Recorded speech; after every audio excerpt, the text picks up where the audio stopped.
সবাই বলে কোনো ধর্মই খারাপ কথা বলে না, কিন্তু মুসলিমরা কেন অন্য ধর্মের লোকদের ইসলাম গ্রহণ করতে বলে?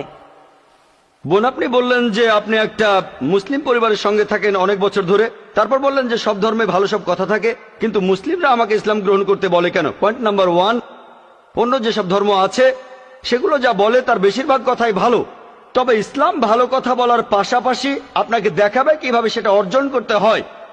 আমি উদাহরণ দিয়েছি, সব ধর্মই বলে চুরি করো না, ইসলাম একই কথা বলে, তবে ইসলাম দেখিয়ে দেয় কিভাবে সেই অবস্থানে যাবেন যেখানে কেউ চুরি করে না।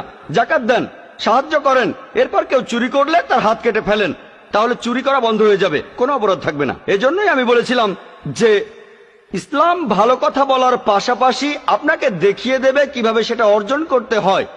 2 নম্বর পয়েন্ট, আমি বিভিন্ন ধর্মের একজন ছাত্র হিসেবে বলছি, যদি আপনি হিন্দু ধর্মগ্রন্থগুলো মেনে চলেন, মনে হয় আপনি হিন্দু, যদি হিন্দু ধর্মগ্রন্থগুলো মেনে চলেন, যদি একজন ভালো হিন্দু হন, আপনাদের ধর্মগ্রন্থই বলছে ঈশ্বর মাত্র একজন। আমার লেকচারে অনেক হিন্দু ধর্মগ্রন্থের উদ্ধৃতি দিয়েছি, এক ঈশ্বর। আপনাদের ধর্মগ্রন্থ বলছে মূর্তি পূজা করবে না। ভগবদ্গীতার 7 অধ্যায়ের 20 অনুচ্ছেদ বলছে জাগতিক আকাঙ্ক্ষা যাদের বুদ্ধিকে আচ্ছন্ন করে রেখেছে তারা নকল ঈশ্বরের পূজা করে, তারা মূর্তি পূজা করে। এক ঈশ্বরে বিশ্বাস করতে হবে। আজকে আমার লেকচারে বলেছিলাম বিশ্বাস করতে হবে অন্তিম ঋষিকে, কল্কি অবতার, যার বাবার নাম হবে বিষ্ণু ইয়াস আব্দুল্লাহ, তার মায়ের নাম হবে সুমতি আমিনা। তিনি জন্মগ্রহণ করবেন শাম্বালা নামের গ্রামে মক্কা। তিনি জন্মাবেন শাম্বালা শহরের প্রধানের ঘরে, মক্কার প্রধানের ঘরে। তিনি হবেন পুরো মানুষ জাতির পথপ্রদর্শক। তিনি আলোকপ্রাপ্ত হবেন রাতের বেলায় একটা গুহায়। তিনি উত্তর দিকে গিয়ে আবার ফিরে আসবেন। ঈশ্বর তাকে 8টা গুণ দেবেন। তিনি হবেন পৃথিবীর সব মানুষের পথপ্রদর্শক।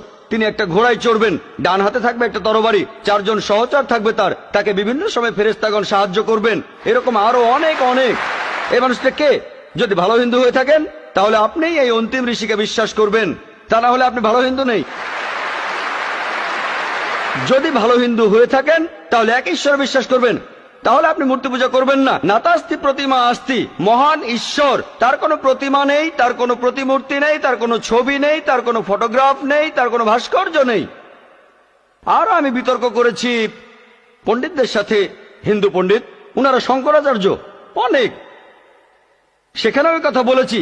কোন শঙ্করাচার্যই আমাকে বলেননি ভাই আপনি ভুল বলেছেন, কেউ না। একটা বিতর্ক করেছিলাম শ্রী শ্রী রবিশঙ্করের সাথে 21শে জানুয়ারিতে। তিনি ইন্ডিয়ায় হিন্দুদের মাঝে খুবই জনপ্রিয় গুরু, আর্ট অব লিভিং।